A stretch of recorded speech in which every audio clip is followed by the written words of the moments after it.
Avui som aquí per denunciar que davant de la manca de garanties per exercir la seva professió i l'amenaça d'un empresonament arbitrari, el periodista de La Directa, Jesús Rodríguez, ha marxat a l'exili. El nostre company s'ha hagut d'exiliar per poder continuar lluitant i exercint la professió de periodista.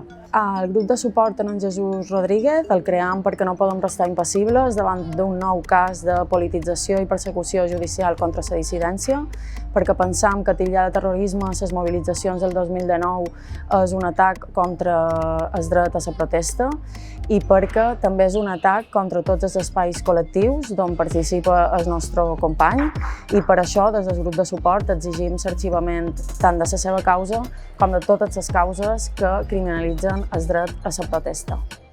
Para la Audiencia Nacional ha sido posible calificar los hechos del tsunami como un delito de terrorismo, dada la definición amplia, laxa y ambigua que tenemos en el Código Penal de este tipo delictivo. Los hechos del tsunami fueron unas manifestaciones masivas pero pacíficas que tuvieron lugar en el año 2019. Investigar estos hechos como un delito de terrorismo desincentiva la protesta social. Esto es lo que en los organismos internacionales se conoce como chilling effect o efecto desaliento. Al novembre, el jurat del 9è Premi Ramon Barnils de Periodisme d'Investigació va premiar La Directa per les investigacions que havien destapat 4 policies nacionals infiltrats als moviments socials independentistes. Jesús Rodríguez va ser un dels autors d'aquestes investigacions.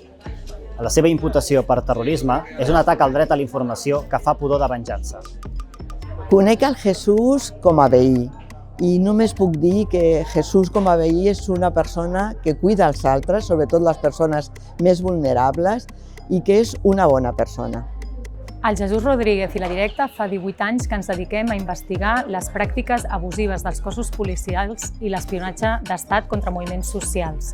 Els darrers anys hem destapat una operació d'infiltració d'agents del Cos Nacional de Policia Espanyol en l'activisme.